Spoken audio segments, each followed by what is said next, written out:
How's everybody doing? My name is Jeff Cohn. I'm the Chief Investment Officer of Bean Wealth Advisors. Thank you so much for joining our Market Pulse webinar. This is the third one that we've done. I really appreciate everybody coming to join this, wanting to hear our thoughts on the economy and on markets. And also, I just want to, before we start, thank everyone for joining and for putting their trust in us to manage their money and for putting their trust in us and the financial advice that we give. The fact that you are here means you're either already gave us that trust or interested in considering that. So thank you very much.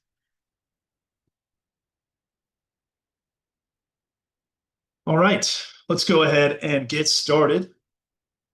Welcome and thank you for joining us. So want to make sure everyone knows that this is an hour-long webinar that we've allotted here. I do plan on going through some slides for about 45-ish minutes, and then we are saving the last 15 minutes for Q&A. There is a Q&A button on Zoom. If you want to just click that button, you can type in a question and I can see it and answer it. This is our Bean team. It's not just me as CIO. We actually have a huge team of a lot of different people with a lot of different skill sets that help us on our core mission, which is to simplify the lives of our clients and bring them financial peace of mind. So our team is made up of a bunch of advisors, operational specialists, traders, receptionists, of course, and our owners, Bob and Jamie, and of course, me, the CIO. All right, let's get started. So here's some disclosures before we get into it. I'm going to get into stuff about the economy, about the stock market, about the bond market. But before that, this is required by our Chief Compliance Officer. This presentation is not an offer or solicitation to buy or sell securities. The information contained in this presentation has been compiled from third-party sources and is believed to be reliable, but its accuracy is not guaranteed in any way. This is not considered to be investment tax, legal advice, all of that stuff. And of course, the most important one, past performance is not a guarantee of future results. Okay, so let's get started. Let's get into the economy here. So this is a look at real GDP over time. This is the real GDP level, and this is going back about 40 years. And the blue line here is the year-over-year growth rate of real GDP. And the reason why I bring this up from the start is because this is really the core single measure of the economy that we use to show, is the economy growing or is it detracting? And as you can tell over the last 40 years, our economy has a great track record of growing. By the way, this is inflation adjusted. This is real GDP. And so any kind of inflation that you've seen over this 40-year period, these numbers have been adjusted for that. And even after adjusting for inflation, you can see our growth rate stays right around this 2 to 5% growth rate, but averages about 2.5%.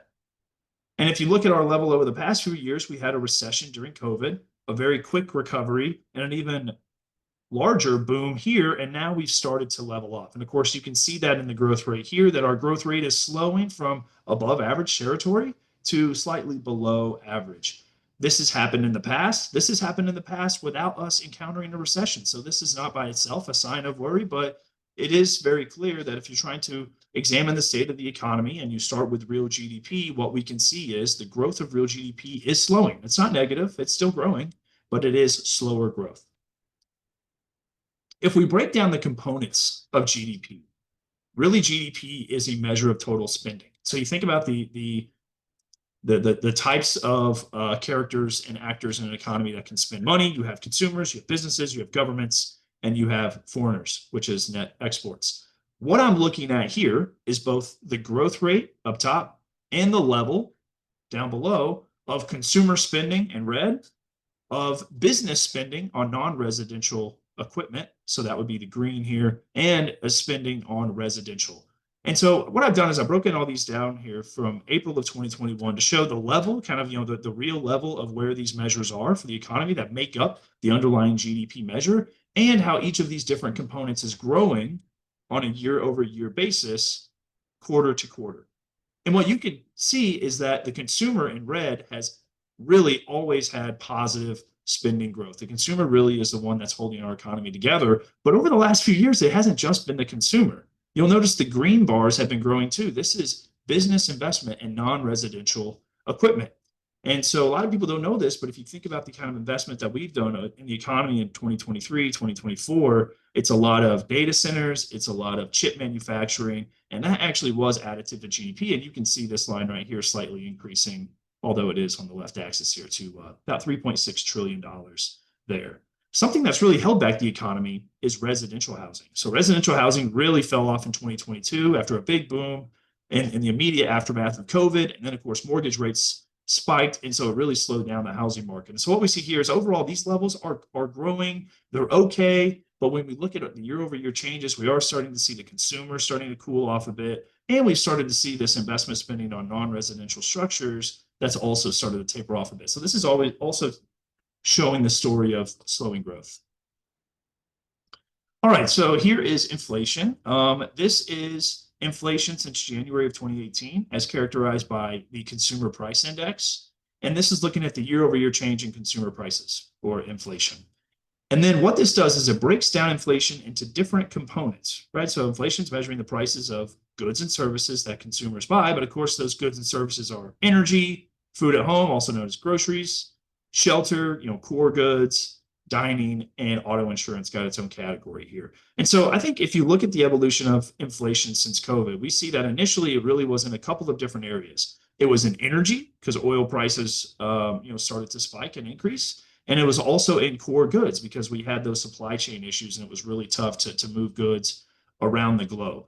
And then as we moved into the kind of post-pandemic world, core good, supply chains opened up. So the inflation from core goods went away.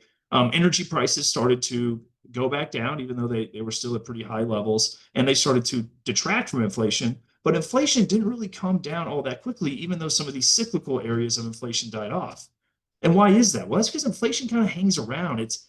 It just kind of sticks and flows through a lot of different goods and services, and it can be slow in some versus others. And so what we see here is that shelter inflation, and of course we talked about housing, shelter inflation really took off. And if you kind of draw this line over to the axis, you can see that for a while there, shelter was 2.5% of the inflation rate, right? So the inflation rate here is about 5%. You see this black dot, that's the overall inflation rate, but shelter's making up about half of that. And that's something that we've seen over the last couple of years. So even though inflation's coming down slowly, really a lot of the big problems that we saw with inflation as it relates to energy prices, food prices, and the prices of goods because of the supply chain issues, really those have started to die out, and we're left with kind of the lingering effects of inflation, which really is in services, this light blue, shelter, of course, the dark blue, and auto insurance, which has been very interesting. The cost of repairing cars and the frequency of damage has increased in a post-COVID world that has made auto insurance more expensive. But I think overall, inflation peaked in June of 22. It came down pretty rapidly. It's kind of stuck around this 2.5%, 3% level, but overall it is moving back down to a 2% target. All right, so let's go into a little more specific measures of the economy. So there's really two types of data that we look for in economy. We have your hard data, that's kind of the stuff that we just went over, that your GDP and your spending, and then you have your soft data. Soft data is not about what people are doing, which is what the hard data is. Soft data is about what people are feeling. Are they expecting more income in the future? Do they think their job prospects are going to get better or worse? So their income prospects better or worse? Do they expect more orders from their customers or less? Are they experiencing higher prices from suppliers or lower prices, right? And all of this goes into how do people feel about the economy. And what I have is 4 different charts here. This is compiled by JP Morgan. And these charts are looking at business managers and how they feel. So business managers in the manufacturing and services sectors. Looking at CEO confidence in this gray line here, or small business optimism here. We have a couple of measures of consumer confidence, and then, of course, CapEx intentions or capital expenditure intentions, and home builder sentiment. So different soft survey measures for really different groups of the economy, and they all show similar things. They show pretty low sentiment after COVID that never really rebounded to pre-COVID levels until the end of Q4 after the election, when there was a huge spike in optimism because of the results of the election and some of the economic benefits that were anticipated because of that. And then in Q1, they plummeted.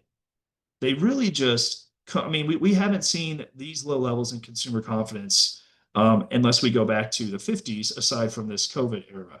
And similar drop-offs from small business optimism and CEO confidence. And really what's interesting is if you go into some of these surveys, some of the details of it, you look at the Beige Book, which is a collection of anecdotes from the Federal Reserve, you see what people are responding with that's freaking them out. And it's tariffs.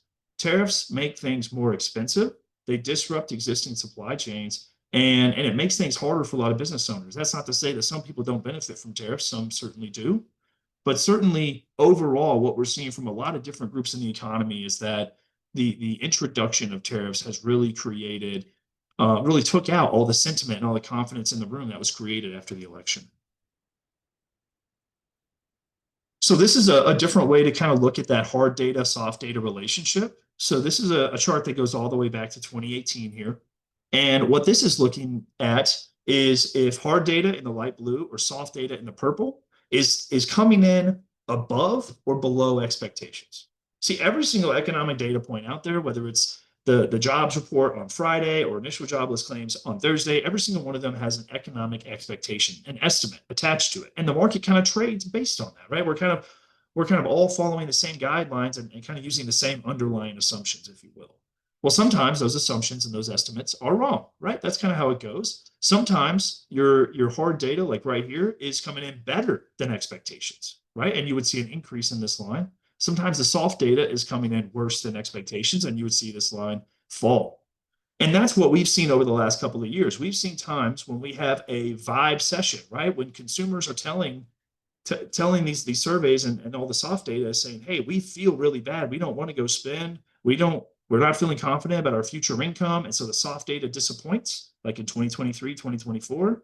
But then you look at the hard data and it's coming in above expectations. And so it's kind of like, okay, well, consumers are telling us one thing, but then they're doing something else. And we're seeing a similar reaction here, that we're seeing the soft data really fall off way worse than expected because of the tariffs, but everybody's kind of keeping on as we would expect, or even slightly better. So, typically when these things diverge, they catch up to each other. You can see the soft data caught down to the hard data here. And of course, the vibe session, people realize, okay, maybe it's not all that bad. We'll see what happens here. But the general understanding is that soft data leads hard data. So if you start to see people less confident and lower sentiment, you would expect that to start affecting their spending behavior. And while we've not yet seen that, it doesn't mean that we won't see that in the future. Soft data also comes out before hard data a lot of times, in the beginning of the month rather than the end of the month. And so that also, sometimes it's paid extra attention to for that reason. There are other things in the economy that are also slowing that are giving me a little bit of pause for worry here. Okay, so if we look at consumer loan delinquencies, a delinquency is if you're late on paying your minimum payment on a loan, whether it's your car loan or your mortgage or what have you. 90 days delinquent is terrible for banks. Once you're 90-day delinquent and you give a bank a payment, they cannot recognize any interest income or revenue from that payment. They have to book that entire payment to principal to show that they're trying to get their money back on what is, could be an impaired or delinquent loan. They call that a non-accrual loan. It's not accruing interest. And so this is a level that's really closely watched for the health of a lot of banks and the health of a lot of balance sheets, because 90 days, it's a full quarter, you're quite behind. And then now it's starting to impact the income and capital of a bank. And so these are kind of 4 different series here, all looking at 90-day delinquency rates. And so here in the green, so actually, let me back up. This goes back 30 years. What you want to look at here is what do these levels look like in a normal time? In a normal time, people are going to be delinquent, they lose their jobs. That happens in normal times. It just gets worse in bad times. So what we want to understand is what's kind of a normal level from this, and were we kind of below that normal level and now we're getting back to a normal level, or are we actually surpassing the normal level and going beyond it? And what we see for auto loans in the light green right here is that we're actually going back to levels that we haven't seen since, going into COVID and then the great financial crisis. So that's one area where delinquencies and the stress is actually some of the worst that we've seen in a long time.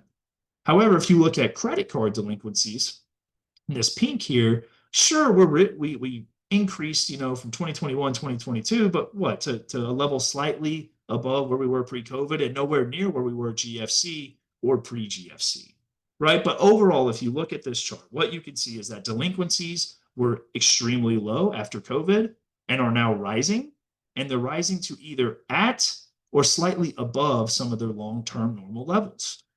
Now, that doesn't mean we're going into recession, but it certainly means that stress is forming and that there are reasons to be a little cautious. Let's go to some of that on the labor market. So we're seeing some of this too. So the labor market is very interesting.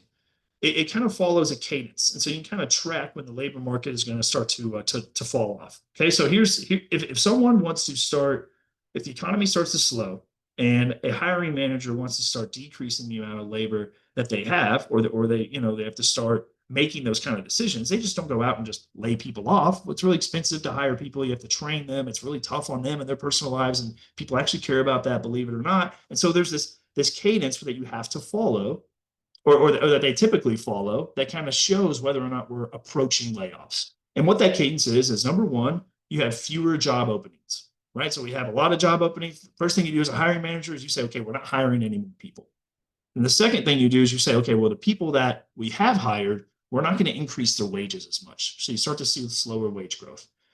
The third thing you start to see happen is, okay, we're not going to lay you off yet, but we're going to cut back your hours. We don't want you working 40 hours. We want you working 35 hours. And then eventually the last leg you see is layoffs.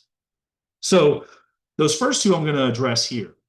This light blue line is the ratio of job openings per unemployed person. Okay, and so this was interesting. In post-COVID world, there were 2 job openings for every unemployed person. Now we're right back at 1. I mean, look at how much that has fallen. Of course, remember the COVID years when there was a lot of shortage for labor and it was tough to find people to work, but we are now back down to levels below the pre-COVID level of looking at the amount of job openings per unemployed person. So clearly there's not a lot of, high level demand for labor at that point. We're starting to see the initial cracks. This light green line is year over year average hourly earnings growth. And this is not adjusted for inflation. This is a nominal number, not a real number. And so we've also seen wage growth start to decline. Now, inflation has declined, so you would expect to see this to decline a little bit, but it is declining to a point that you would think, okay, inflation is still 2.5%, 3%. And so now we're only earning wages of, real wages of 1.25% to 1%. That is definitely lower than it was before. So we are starting to see those cracks in the labor market that maybe demand for labor is cooling.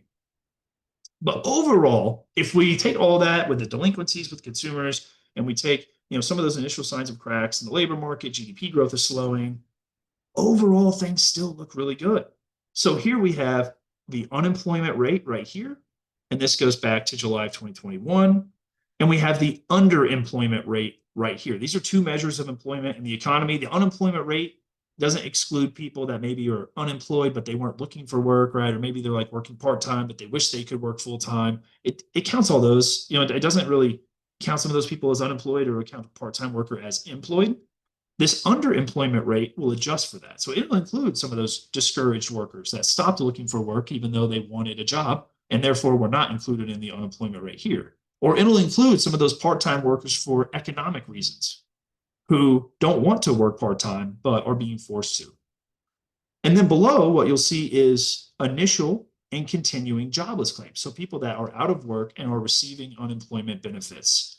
In the green, that's the first time. That's the number of people that are submitting for benefits for the first time. And then the blue is people that have already applied for benefits and are continuing to receive them. Okay, so this chart is really a great look at just the overall labor market and like what's going on here. And what we see is that while unemployment is increasing slightly, it's increasing from extremely low levels of below 4%, which we haven't seen in decades. And we had about a 4% employment rate going into COVID, and we basically just went right back to it, which is remarkable. But it's only increased a little bit from really low levels, and certainly not spiking like we typically see in recessions. And a lot of that's because we're not really seeing the layoffs. Even though layoffs at times will increase and people will start to freak out. This is released every Thursday, by the way. So we get this every week, and people can get psyched out about 1 week's data, and then sometimes it just comes right back down.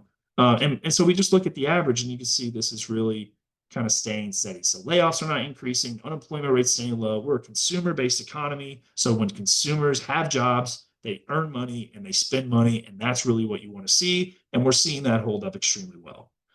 On the debt side, on the right-hand side, we have the household debt service ratio. So instead of just looking at amount of debt or whether people are paying their debt, let's look at the amount of debt payments they have relative to their income. And what we see is that this looks extremely healthy. Yes, it's increased relative to the COVID levels, but that's because people were seeing all kinds of unemployment benefits and stimmy checks and all kinds of stuff here that really boosted their income. But what you'll notice after the GFC is that people really levered up leading into that and then de-levered their balance sheets. And we really have not re-levered yet. We've kind of just found a new equilibrium level where households said, okay, this was maybe stretching it. I'm feeling more comfortable with 12%. So yes, delinquencies are rising, not too crazy. Yes, some of the cracks are forming in the labor market, but overall things still look pretty healthy. GDP growth is slowing, but still at 2%. How we doing? We're 20 minutes in. All right, we're doing good. So let's move on to the equities. So this is a chart of the S&P 500. Oh, sorry. Why are you raising your hand? All right, sorry. Somebody raised a hand here and you're distracting me. So this is a chart of the S&P 500 since the start of 2022. The S&P 500, as you can tell here, oh, by the way, this is indexed to January of 2022. Index means we're reflecting the number as a percent of its original value. So right here, it's 100% of its original value. If it drops here and it's at 80% of its original value, that's a loss of 20%. So it's just an easy way to kind of keep track of returns from a specific period. And then down here, you just have your year-over-year S&P returns. You can kind of track based on a year ago, how are we doing? So obviously 2022 was a really tough period for markets. Inflation was going nuts. The Fed was raising rates. There was a lot of uncertainty. Economic growth was really slowing. And this was really a long, painful decline until we hit about 25% down from the highs on January 3rd, 2022. Then we started to recover, right? And a lot of people remember this kind of January of 2023 when the markets just kind of seemed like they took off, right? And they really took off until the summer of 2023, and then that was really difficult and that was painful. And then they took off again. And of course, within a couple episodes, we had the yen carry trade blow up, where the S&P dropped about 10% in 2 days. And then, of course, we have some of this recent turmoil that we have where we announce tariffs, we wait for Liberation Day. Liberation Day happens. Liberation Day's paused. China, electronic exemptions come in, and then additional tariffs are delayed. The whole point of showing you this is that we declined 25% at one point, but now we're up 23% from 2022 levels. And even if you look at some of these moving averages that I put here, like a 50-day moving average or a 200-day moving average, you can see that the overall trend is higher, and that's really easy to see from a long-term perspective. But even then, you still had to suffer through some of these declines that, for a lot of them, can be very sudden and sharp. And that's very scary. Which is why we like to show a lot of our clients this graph. This graph is not just looking at the S&P 500 returns or the price over time. It's looking at the calendar year return versus the drawdown within that calendar year. Okay, so a drawdown is the maximum amount of price decline that an investment suffered in a given period. Okay, so maximum price decline means you take it to its very top price, and then it falls, and then you look at the bottom price and you measure what percentage was that gap lower. And so, for an example, I think a lot of us remember 2020, the year 2020, when the pandemic hit. I always remember February 19th is my dad's birthday. That was the market top in 2020. It was the market top in 2025 as well. And then stocks dropped. Just the floor came out of them, and they were down at one point 34%. That's what this shows you. This chart shows you that in 2020, the largest drawdown in the S&P 500 was 34%. But at the end of the year, the actual return was 16. And if you look back over all of these years going back to 1980, you'll see that while we're positive 75% of the time, we also suffer an average drawdown of 14%. So when you go back and look at this S&P 500 graph and you're looking at all these declines here, but then you still see that the overall trend is higher, what you need to know is that that's typical. That's normal. Some people get on a roller coaster and it goes really high up and then it drops. And they're like, whoa, this ain't what I signed up for. Yes, it is. Unfortunately, this is the cost that you sign up for to earn the higher returns of an equity market over a longer time period. You have to just commit to that. You have to be willing to accept the drawdowns that happen in between. and accept that those drawdowns are normal. Markets are kind of like a really nice BMW with an oversensitive car alarm, and you can be cruising on that BMW, you can, and be having a great time with it, and it's a car that works great, and then what? Somebody barely nudges it, and then the alarm starts going off, it starts freaking out. That's kind of how the market is. The market is, kind of strong in its narrative until that narrative changes, and it'll freak out on a dime. And that's what creates all these drawdowns. And then it freaks out, and it turns out no big deal, tick, tick, and then the car alarm's off. And so that's how you got to think about markets. Don't put yourself in a situation where you're going to get into markets and then sell out because you're not prepared for this kind of volatility. Be prepared for it and just stick it through. Okay, so this is how I look at markets and equity markets. It's not just looking at price, but it's looking at what am I buying for that price. And so we use a lot of what we call valuation ratios to assess whether a market looks expensive or cheap. And the valuation ratio that we're looking at here is called the forward price to earnings ratio. Forward in financial jargon means next year. Okay, so a lot of times people will look at a PE and they'll look at it based on last year's earnings, maybe a couple years earnings, right? Forward is just I'm looking at next year's expected earnings by all the analysts that cover all the stocks in S&P, and they put their earnings estimates together, and then boom, that's what the expectation is. If you look at the forward PE ratio over time, what you'll see is that it went up during the COVID bubble. It then went down well past even the average right here, leading up to the financial crisis, which was eventually a bottom for valuations.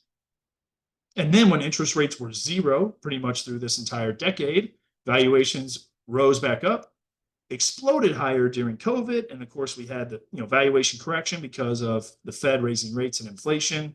And then since then, 2023 and 2024, what have we done? We've basically gone right back to those high valuation levels. Now, valuation is kind of tricky. If you'll notice, valuations got really expensive here in 1998, and then they got expensive in 99, and 2000, and then they were still expensive in 2000, and really didn't start to fall until kind of the middle of that year. And just like we saw in 2020 and 2021, valuations were extremely high here, the highest since the internet bubble, well higher than the average and even one standard deviation. But they stayed there for 12 months, 18 months before eventually they fell. So valuations are a very poor timing tool. But what they are is they're a good way to show you, hey, how am I going to earn extra return from this starting point? And so think about it this way. To earn a return on a stock, you earn a return in three different ways. You earn it from earnings growth, you earn it from the dividend, and you earn it from the valuation expansion or compression, right? So it's how much earnings are you giving me? How much dividends are you giving me? And what price am I putting on that? What multiple? Sometimes they'll say slap a multiple on it. Okay. If you start at an extremely high valuation, then that component of your return, that third source of return, you can basically say is zero. So which means all your returns going forward are essentially earnings growth.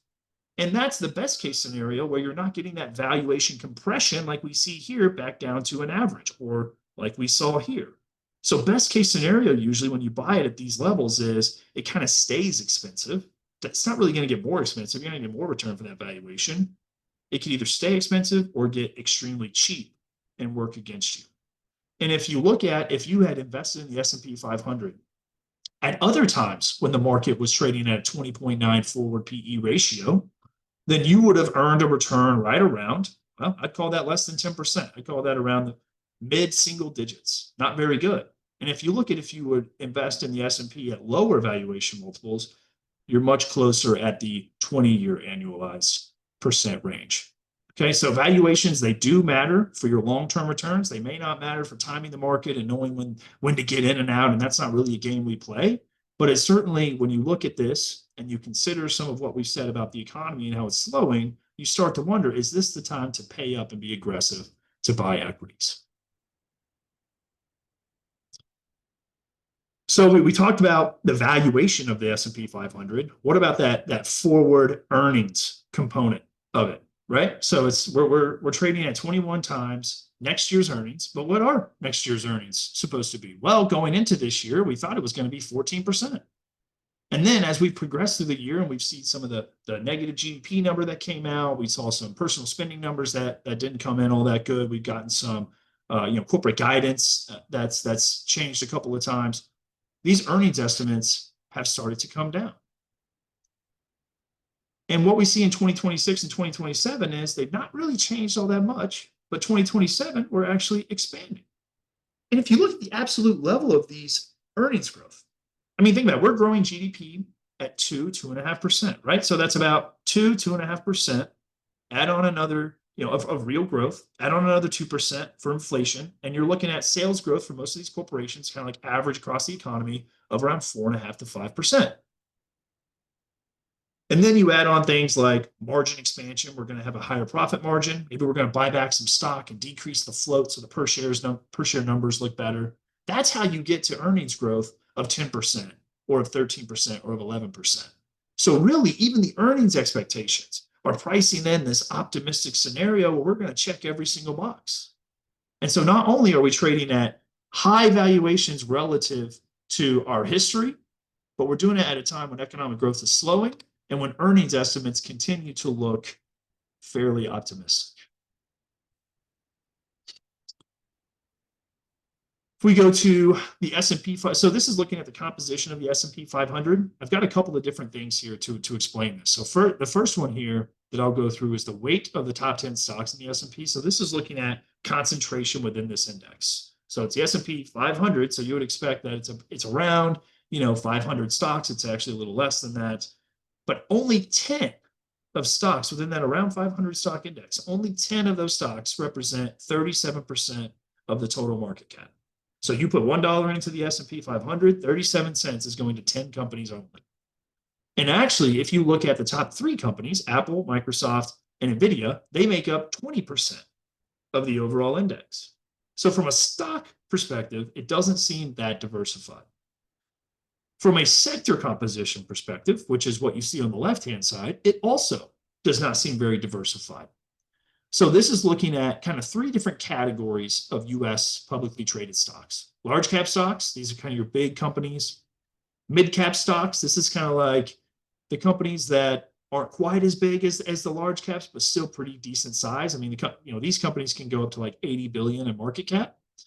And then you have small cap companies, which are really small, kind of the smallest ones in the index. They're anywhere from like 1 to 5 billion in market cap. And you'll see the different sector composition for each of these types of stocks. And of course, you also see it broken out here between growth and value. This is kind of another way to separate out different kinds of investments based on their characteristics or their behavior. Are they fast growing, innovative, compounding, high margins, et cetera? Well, that's probably a growth company.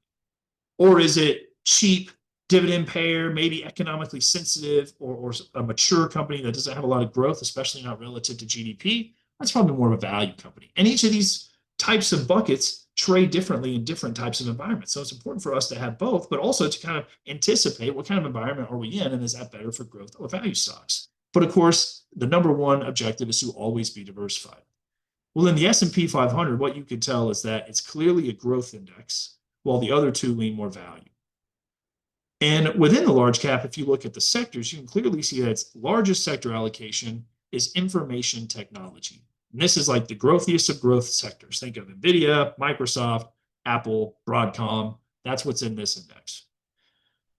And then you look at some of these other sectors, you'll notice that large cap isn't very represented at all. Energy, utilities, real estate, materials. These are your large cap, industrial staples. These are your large cap value sectors.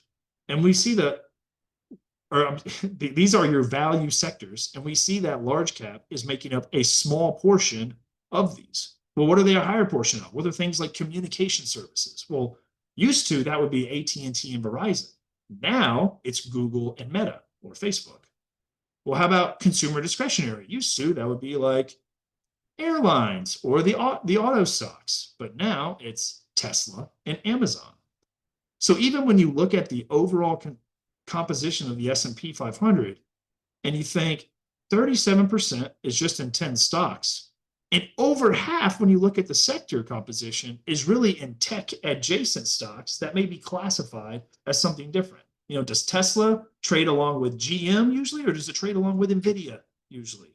Is Amazon trading like Walmart, or is it trading like Microsoft? Okay, and so when you start to get into these things, you realize that the S&P is really not all that diversified.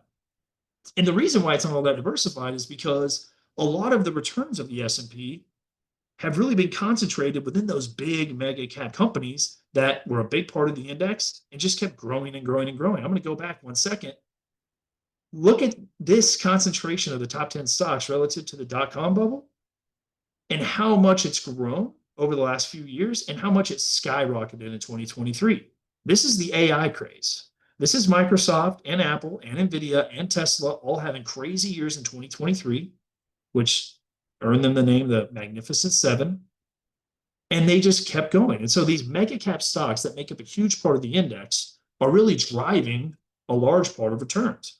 And that's very interesting to us when we try to think about why the market is trading so expensive. And so if you look at the ratio of the S&P 500 and its total return versus the ratio of the total return of the S&P 500 as if it was equal weight.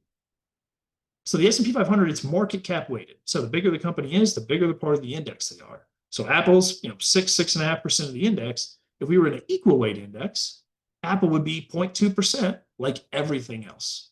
And so if you compare the total returns of the S&P versus the equal cap weight, what you can see is when are those mega cap stocks at the top, the ones really driving returns and outperforming versus the ones kind of under the surface driving returns. So when this is going up, that means mega caps are the ones driving returns. When it's going down, it means mega caps are underperforming. And what you've seen here is that since 2023, as I said, mega cap outperformance has been phenomenal. It's exploded. It's done way better than the rest of the market. But of course, because of that, what we've seen is it's started to get really expensive. And so all those valuation measures that I was talking about earlier, the S&P's really expensive and it's expensive relative to history. All of that is because of the mega caps that have dominated returns, have become a big part of the index, and are part of this growth bucket that if you look at the forward PE for growth versus value, you'll see growth is way more expensive than value on an absolute basis, but also way more expensive versus its long-term average. And of course, here is that ratio depicted on a graph. You can see, dot-com bubble right here. Growth was, value was really cheap and growth was expensive. That all reversed going into the GFC. And then, of course, we're back down to, below the long-term average of 0.7. So growth typically trades at a premium to value, but just not this much of a premium. And it's also not been this much of a discount to growth since the dot-com bubble. And if we look at some of the relative returns back to this graph of mega cap versus everything else under the surface, you'll see that their outperformance really peaked out in July of 2024, right as all that yen carry nonsense was going on. And we didn't quite get back to the peak in January. And while we're trying to get to the peak right now, it looks like we're also not quite getting there. So we're starting to see this trade stall out as the economy's slowing and as growth stocks are expensive, as some of this AI narrative is starting to play out. And it's starting to rhyme a lot with the internet bubble. And this is telling us that we want to make sure that we are extremely diversified, not just away from the S&P, but make sure that we have specific value, mid, small cap exposure and exposure from other sectors that aren't just technology and communication and consumer discretionary, so that if this starts to go the other way, we're properly exposed and allocated. All right, let's keep going. Okay, so getting into the bond market now. So this is what we called a yield curve, Treasury yield curve. This is looking at interest rate levels at different maturities. So 1 month maturity, 1 year maturity, 10-year maturity, etc. You can line it up with the interest rate. And we have 3 different yield curves here. We have one from just last week or so. That's this blue line right here. We have one from about a year ago, which is the red, and one from a month ago, which is the green. Something that you should notice from the start on this is that short-term interest rates have dropped quite a bit from a year ago to now. And the reason is very simple. The Fed cut rates 100 basis points. So short-term rates were right around 5.25. We subtract 100 basis points, we're right around 4.25. That checks out. And that's because the Fed really is the one that controls short-term interest rates, or, this part of the curve, we call it the front of the curve. The Federal Reserve controls those interest rates. But the Federal Reserve does not control the long end of the curve or long-term interest rates. And what's interesting there is you'll see this yield curve from a year ago While it's dropped on the front end, the long end has actually increased. And that can happen for a number of reasons. So the long end really is controlled by market expectations for growth and for inflation. And of course, market expectations aren't just set in stone, they change over time. And so if there's any uncertainty about those parameters, investors typically expect a risk premium to take on that uncertainty, right? I want to be paid extra for the risk I'm taking. You've heard that before, right? So what's going on here is that for some reason, the risk premium that investors are demanding is increasing, unless it came along with increases in inflation expectations or in growth expectations. Well, we just looked at growth, and growth expectations certainly are not increasing, and inflation also has been edging down, and those expectations in the market are not increasing. If you look at the Treasury inflation protected securities market, for example. And so what this has me to believe is that the risk premium of the long-term rate is increasing. Investors are requiring additional compensation to lock up their money for longer. I mean, think about what they're earning right now for locking up their money for an additional 8 years if you compare the 2-year rate to the 10-year rate. Lock up your money for 8 more years and you get 50 additional basis points when you could just be earning 4% on a 2-year. Okay, so investors are starting to see this, they're starting to do that math, and they're starting to ask themselves, why isn't that more? And we are seeing the yield curve, what we call steepen, right? Where the long end is going up while the short end is staying either the same or could be going up, slower, or could even be falling. But that is a bear steepener. One of the reasons that long-term rates and why that risk premium on long-term rates could be rising is our debt, our federal debt, and our fiscal situation. Unfortunately, our fiscal strength is not very good right now. And it actually got thrown really out of whack during COVID. I've noted in past commentaries that this is one of the kind of lingering, unnormal parts of our society that needs to renormalize post-COVID. But our deficit remains unsustainable. And so if you look at our total spending here and our tax collections here, you'll notice that we got this whopping hole of about 1.8 trillion. And that is per year. And if you look at the deficit over time as a percent of GDP, that's this dark blue line here, you'll see that it's mostly, we've been in deficit for, basically since the 70s, except for a brief stint in the 90s. And of course, we had the great financial crisis, which increased the deficit quite a bit. You also see this if we're ever at war, for instance. But typically, then the deficit comes right back down. It's kind of at a normal level. We saw it increase a little bit going into COVID and then skyrocket. And of course, we all know the COVID checks. I personally think those were, probably necessary for to help people along in a very difficult time. But we never got back down to this other level. We never took it away. Politicians are great at allocating money to spend. They're not great at taking that money back. And that's really what we have seen. Another really concerning aspect of this is the difference between these blue lines and these gray lines.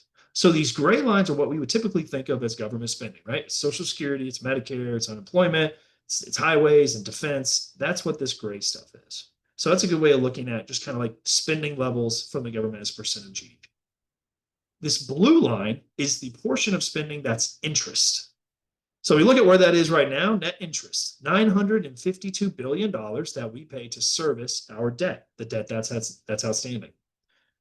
Because we are issuing 1.8 trillion in additional debt per year, and we're also refinancing that debt at higher and higher interest rates. That means this net interest outlay portion is going to continue growing. And it's already looking about 2, 3, 4% of GDP here. Okay, so this is something that we're watching very closely that makes us want to be short duration in bonds. I spent a lot of time on my favorite slide, and so I got to speed up a little bit. I'm going to speed up slight. This is a really important one, though. So I'm going to go through this, and I'll go through the last few a little quick. We'll get to questions. This is what we're doing in the bond market. Considering what we just saw with the yield curve, some of those risks there, what we see is that there's not really a lot of need to take duration. Duration is as a measure of risk in the bond market. So think about it as the sensitivity of a bond's price to changes in interest rates. Changes in interest rates change bond prices, and they move in opposite directions. So if interest rates go up, like we're expecting on the long end, the price of a long-term bond goes down. But down by how much? Well, that depends on the duration. Okay. And so if we look at, for an example, a 30-year treasury bond, and this is looking at its total return if interest rates fall, don't change, or rise. And if you look at first, when interest rates don't change at all, you're just earning your yield, 5%. There's no change in the price. But if interest rates rise, then you're actually losing 15% on that bond, right? It's a swing of 15 percentage points. So the price decline is 15%, and that's eating away at part of your coupon, which leaves you with a minus 10% return. If a 30-year interest rate were to rise 1 percentage point, 100 basis points. Compare that to the 2-year treasury, and if rates rise, you're actually not that sensitive at all. And that's because if you look at duration and how it works, the larger and bigger your duration is, the more sensitive the bond is to changes in interest rates. So what we found is, with the yield curve being the shape that it is, with 10-year yield only giving you 50 basis points above the 2-year yield, why take that extra duration risk when you can earn the same amount of yield? And so this is a look at some of the bond funds that we use in portfolios relative to the bond index, the AG. And what the AG shows you is that it has a duration of 5.8. So 100% increase or 100 basis point increase in interest rates, the AG is going down 5.8%, and it's giving you a yield of 4.5. And we have a lot of different options where we can say, hey, we'll take slightly more duration and more yield, or we'll take less duration, less risk, and more yield. And we think that is such a nice spot to be in markets because you're insulated from changes in interest rates. You're still earning about the same coupon, and you avoid that long part of the yield curve, which we think is risky. All right, let's go through some quick ones. Here's gold.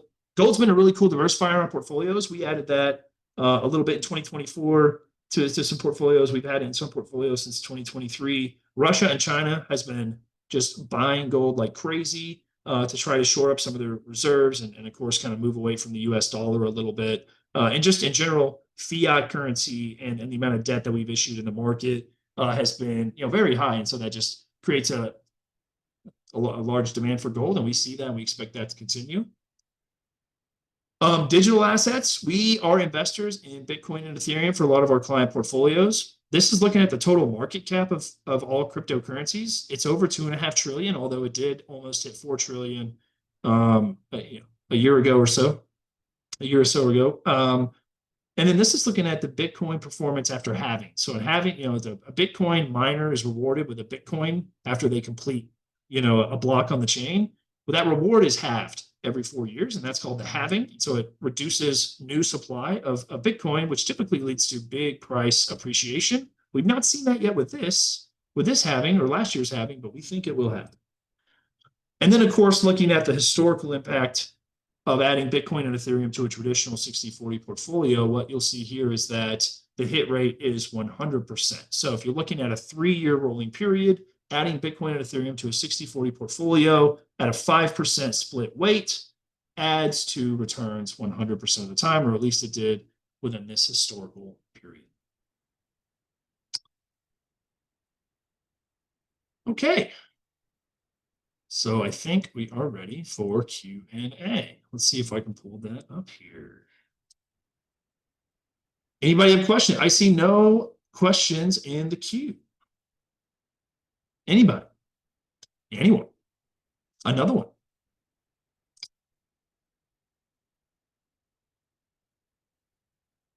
We got one.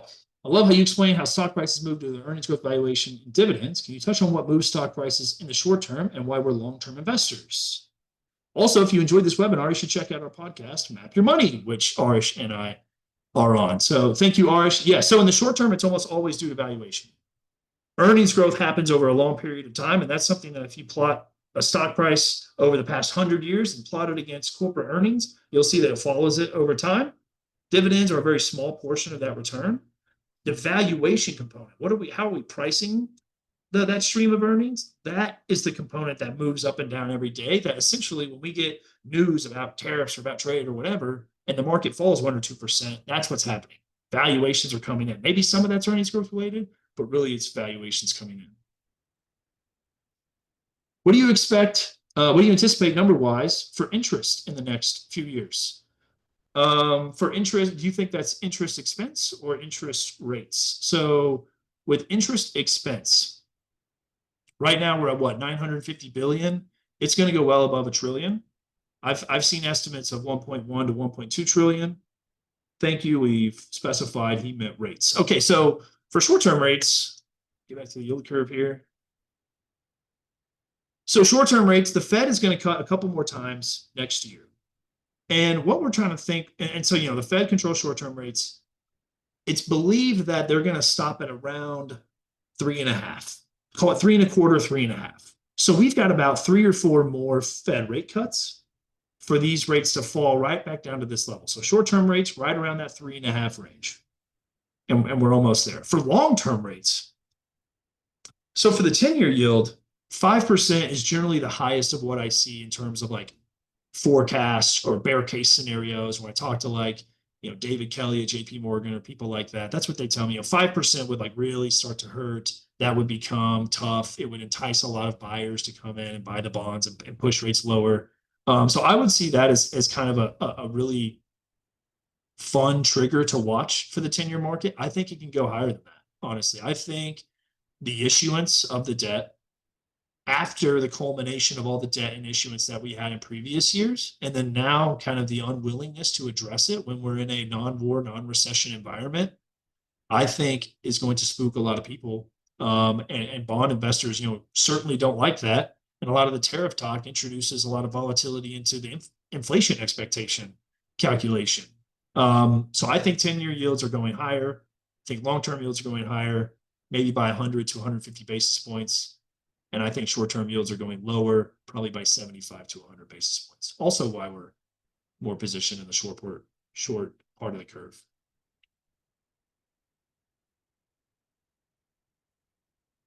Digital assets and the current administration backing this with federal funds. Do you see this happening? So I think what's really fun about the current administration is that they're trying to give regulatory clarity, right? A lot of times you have players on the court ready to play ball, but we don't have refs and we don't have the rules of the game ready to go, right? And so if we can just get the rules ready to go, we get the refs on the field, then we can let the players go play. And that really is what we need in the crypto environment. And I think that's a huge difference in what we saw with Gary Gensler and the Biden administration versus the Trump administration. Is we're really trying to encourage some of that behavior by giving regulatory clarity instead of disincentivize that behavior by essentially attacking people for political reasons. They also are looking at stablecoin legislation that is backed by treasuries and the dollar, and there is legislation that's going through now, and the current administration is backing this, yes. And I think they're actually convincing some Democrats to sign on. So all positive developments. How do you benefit from rising interest rates? Wow, this is a great question. It's a great question. So because interest rates, bond prices go down, when interest rates go up, you kind of think, oh, I don't want interest rates to go up. How you benefit is you own cash or short duration securities that reprice to the higher rate. So think about it this way. If I have a bond that matures in 1 year, and the day after I buy it, interest rates go up 100 basis points, well, I'm kind of SOL until that bond matures 364 days later, and then I can take that money and I can reinvest at the higher rate. If you're buying a 10-year bond and interest rates go up 100 basis points the day after you bought it, you got to wait 9 years and 364 days before you can reprice.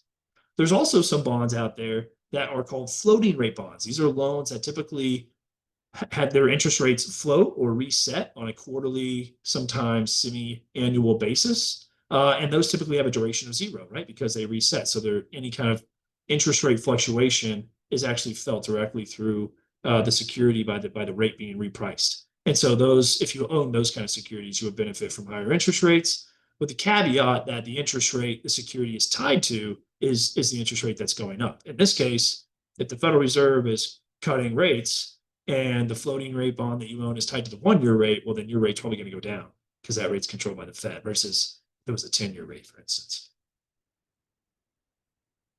Sorry, I'm sure that's always way more detailed than you asked for. But just like with volatility and equities, that's what you get when you sign on to a webinar with Jeff Cohn.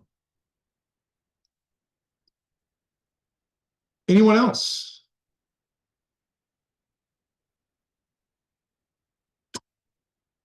Okay, I think these have all been answered. Anyone?